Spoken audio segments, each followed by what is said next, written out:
چھٹی تسبیح، سبحان اللہ و بحمدہ عدد خلقہ ورضا نفسہ وزنۃ عرشہ ومداد کلماتہ۔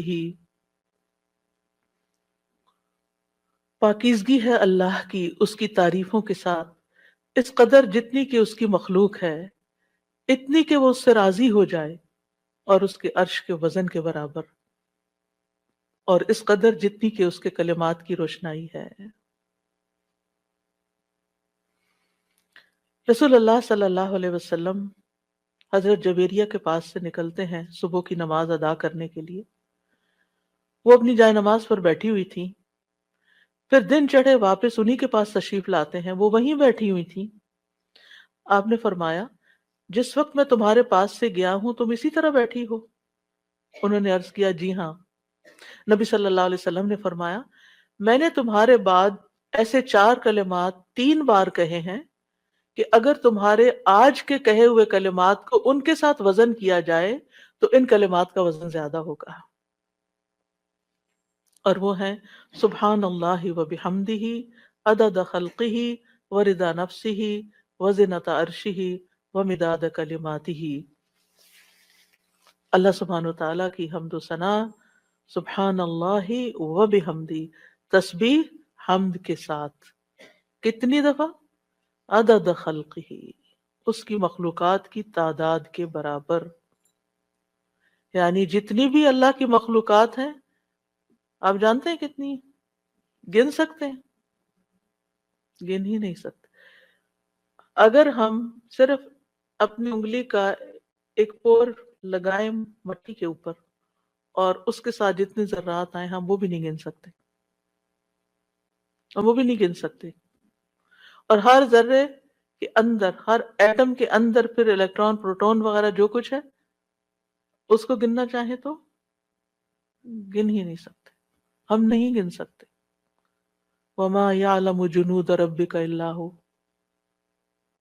صرف وہی جانتا ہے تعداد مخلوقات کی، یہ ستارے، یہ سیارے، یہ گیلیکسیز، یہ زمین، یہ آسمان، یہ سمندر، یہ پہاڑ، ہم تو صرف اس پوری کائنات میں ایک ڈاٹ کے اوپر بیٹھے ہوئے ہیں، اور اس زمین کے اندر جو کچھ ہم اس کو بھی نہیں گن سکتے، کہاں یہ کہ باقی کتنی مخلوقات ہیں۔ تو اس کا یہ مطلب نہیں کہ میں ایک دفعہ سبحان اللہ کہتا ہوں تو اتنی دفعہ ہو جاتا ہے میرا، یہ نہیں ہے اس کا مطلب۔ اس کا مطلب یہ ہے کہ اللہ سبحانہ و تعالیٰ کی اتنی زیادہ تعریف ہے، وہ اتنی تعریف کے لائق ہے، یعنی وہ اتنی تعریف ڈیزرو کرتا ہے جتنی مخلوقات کی تعداد ہے۔ اور آپ کو معلوم ہے وَإِن مِّن شَيْءٍ إِلَّا يُسَبِّحُ بِحَمْدِهِ، کوئی چیز ایسی نہیں جو اس کی تسبیح نہ کر رہی ہو۔ تو سبحان اللہ و بحمدہ عدد خلقہ، یعنی ان ساری مخلوقات کے ساتھ میں بھی شریک ہو رہا ہوں جو اللہ کی تسبیح میں لگی، ایک ایک ذرہ اللہ کی تسبیح کر رہا ہے۔ تو اس کے لیے تو نہ کوئی کاؤنٹ ہے، نہ نمبر ہے، گن ہی نہیں سکتے۔ ہمارے پاس کوئی تسبیح ایسی، ہم 100 دانوں کی تسبیح لے کے خوش ہو جاتے ہیں، ہم تسبیح کر رہے ہیں۔ ایک 100 دفعہ پڑھ لینا، کوئی 100 دفعہ پڑھ لیا، اپنے آپ کو ہی تسلی دے دیتے ہیں۔ تو آپ دیکھیے کتنی اس کو کیا پرواہ ہماری 100 دفعہ کی، اگر ہم خلوص کے ساتھ نہیں پڑھتے۔ اس کی تو پوری کائنات اور کائنات کی ہر چیز۔ آپ ذرا باہر نکلیں آج، اور جب ڈرائیو کر کے جا رہے ہوں تو دائیں بائیں درختوں کو دیکھیں، پتوں کو دیکھیں، چڑیوں کو دیکھیں۔ آج صبح اتفاق سے پھر سنو پڑنے لگی تو میں ونڈو سے جب دیکھنے لگی تو پہلا خیال مجھے یہ آیا، یا اللہ، اچھی خاصی پڑھ رہی تھی، اتنے یعنی اس کے فلیکس ہیں، یہ سارے تسبیح کرتے ہوئے گر رہے ہیں، گر رہے ہیں، سجدے میں پڑھ رہے ہیں، سجدے میں پڑھ رہے ہیں، حکم مانتے چلے جا رہے ہیں، مانتے، اور جب تک اللہ کا حکم ہوگا برسیں گے، اور پھر جب ختم ہو جائے گا بس ختم ہو جائیں گے، اور تھوڑی دیر کے بعد ان کا وجود بھی ختم ہو گیا۔ ان کی یعنی انہوں نے اپنے حصے کی تسبیح کر لی، جتنی دیر میں پیدا ہوئے تھے، جتنی دیر میں ختم ہوئے، اپنی تسبیح کرتے کرتے گئے، آغاز سے انتہا تک۔ بارش کے قطرے، ہوائیں، اڑتے پتے، یعنی کوئی انتہا ہی نہیں ہے۔ تو بہت معمولی مثال ہے، اگر انسان غور کرنا شروع کرے تو کوئی اس کی انتہا نہیں۔ عدد خلقہ، دل بھر کے کہا کریں عدد خلقہ، اور اپنے امیجنیشن کو بڑھائیں. پھر آپ دیکھیں گے کہ آپ کے اندر اللہ کی محبت کیسی آئے گی. تو جس کی تسبیح، جس کی تعریف اتنی کائنات کر رہی، اگر میں نے کوتاہی کی تو سراسر میرا ہی نقصان ہے، اس کا کچھ نہیں بگڑے گا. اس کو پرواہ ہی نہیں ہے میں کرتی ہوں یا نہیں، اس کو نہیں پرواہ. ہاں اگر میں دل سے کرتی ہوں اور محبت سے کرتی ہوں تو وہ بڑا ہی قدردان ہے. پھر اس کے بعد، اور اس میں آپ دیکھیں کہ مخلوقات کی صرف ایک قسم مراد نہیں ہے، جن، انسان، فرشتے، چھوٹے بڑے، جانور، حیوان، پرند چرند، سب کے سب. پھر اس کے بعد وردا نفسی ہی، اور اس کی نفس کی رضا کے مطابق، یعنی جس سے وہ راضی ہو جائے، جتنی اس کے نفس کی رضا ہے، جتنی اللہ تعالیٰ اپنی ذات کے لیے تسبیح کو پسند کرتا ہے. یعنی میرے پاس تو الفاظ ہی نہیں، کیونکہ اللہ کی رضا کیا ہے؟ وَرِضْوَانُ اللَّهِ اکبر، سب سے بڑی چیز ہے اللہ کی رضا. یا انسانیوں کہ میں اللہ کی تسبیح کر رہی ہوں حتیٰ کہ وہ راضی ہو جائے، اور پھر اس کے بعد بھی تسبیح کر رہی ہوں، اس کے بعد بھی حمد ہے، وہ مجھ سے راضی بھی ہو جائے پھر بھی میں مزید کروں گی. یہ نہیں کہ میرا ایم یہ ہے کہ بس اللہ کو راضی کرنا ہے اور راضی ہو گئے بس میرا کام ختم. نہیں، اس سے زیادہ، اس سے آگے. وزنت عرشہ، اس کے عرش کے وزن کے برابر. یعنی میں اتنی حمد اور تسبیح بیان کر رہی ہوں جتنا عرش کا وزن ہے.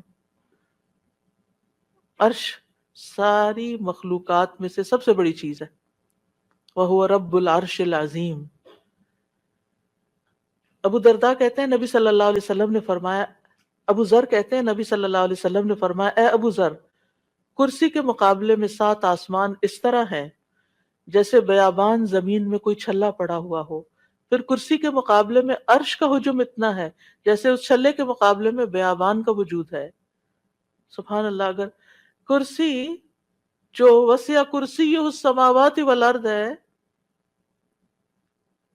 اس کی حیثیت اتنی ہے عرش کے سامنے جیسے زمین و آسمان کی کرسی کے سامنے، تو پھر عرش کتنا بڑا ہوگا. اور آپ کو معلوم ہے کہ اس کی مقدار کو اللہ کے سوا کوئی نہیں جانتا. تمام مخلوقات سے اونچا ہے وہ.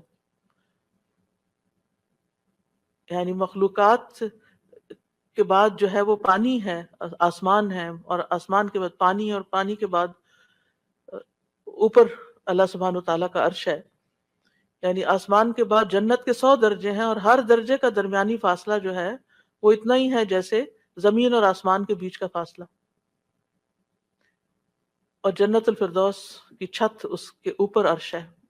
اسی لیے حضرت آسیہ نے کہا تھا رب ابن لی عندک بیتا فی الجنہ، کہ قرب ہی قرب ہو، کیونکہ اس قرب میں لذت ہے، اس کو قریب محسوس کرنے میں اصل مزہ ہے. اور حقیقت یہ ہے کہ اس دنیا میں سب سے زیادہ خوبصورت احساس، سب سے زیادہ لذت والی چیز رب کی معرفت ہے. یہ سب سے بڑی حقیقت ہے، سب سے بڑا ٹروتھ ہے. جو اپنے رب کو پا لیتا ہے اور اپنے رب کے قرب کو محسوس کر لیتا ہے، پھر اس کے سامنے دنیا کی ہر نعمت چھوٹی ہو جاتی ہے، ہر مسئلہ چھوٹا ہو جاتا ہے، کیونکہ اس نے پا لیا ہے جس کو پانا چاہیے تھا، جس کے لیے وہ بھیجا گیا تھا دنیا میں، اس نے اس کو پا لیا ہے. تو بہرحال اللہ تعالیٰ کے عرش کے وزن کے برابر اس کی حمد و ثنا. وَمِدَادَ کَلِمَاتِهِ، کلمات سے مراد اللہ کا وہ کلام ہے جس کے ساتھ اللہ نے اپنے رسولوں کے ساتھ کلام کیا، جو کتابوں کی شکل میں اتارا، جو اس کے لوح محفوظ میں ہے. یہ کلام، اس کی وسعت کیا ہے؟ قرآن مجید میں آتا ہے قُلْ لَوْ كَانَ الْبَحْرُ مِدَادًا لِكَلِمَاتِ رَبِّهِ لَنَفِدَ الْبَحْرُ قَبْلَ أَن تَنفَدَ كَلِمَاتُ رَبِّي وَلَوْ جِئْنَا بِمِثْلِهِ مَدَدًا. کہہ دیجئے اگر سمندر میرے رب کی باتوں کے لیے سیاہی بن جائے تو یقیناً سمندر ختم ہو جائے گا اس سے پہلے کہ میرے رب کی باتیں ختم ہوں. اگرچہ ہم اس کے برابر اور سیاہی لے آئیں. دوسری جگہ پر آتا ہے سبعۃ ابحر، 7 سمندر بھی مزید آ جائیں تو خشک ہو جائیں گے لکھ لکھ کر، لیکن رب کے کلمات ختم نہیں ہوں گے. اس کے برابر اللہ کی تعریف. اور یہاں پر ایک طرح سے بطور مبالغہ سب چیزوں کی مثال دی گئی ہے، ورنہ اللہ کی تعریف تو اس سے بھی زیادہ، اس کا تو کوئی شمار ہی نہیں کر سکتا. پھر ہم اپنی ساری زندگی میں کتنی تسبیح کر رہے ہیں، کیا کر لیا ہم نے؟ کچھ بہت بڑا مارکا مال ہے. پھر کس بات کا غرور، کس بات کا تکبر کہ ہم کیا چیز ہیں، ہم کتنے نیک ہیں. یہ تو خیال آنا بھی نہیں چاہیے. حاملین عرش، جو فرشتے عرش اٹھائے ہوئے ہیں، وہ اللہ تعالیٰ کی تسبیح بیان کرتے ہیں اور کہتے ہیں ما عبدنا کا حق کا عبادت، ہم نے آپ کی عبادت کا حق ہی ادا نہیں کیا.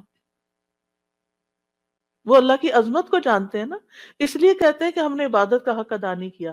ہم اللہ تعالیٰ کی عظمت کو نہیں جانتے، ہم اللہ کی معرفت نہیں رکھتے، لہٰذا ہم بڑی تسلی میں ہیں کہ ہم نے تو عبادت کر لی، ہم تو ساری نیکیاں کر لیں، یہ بھی کر لیے، یہ بھی کر لیے، یہ بھی خانے پورے کر لیے.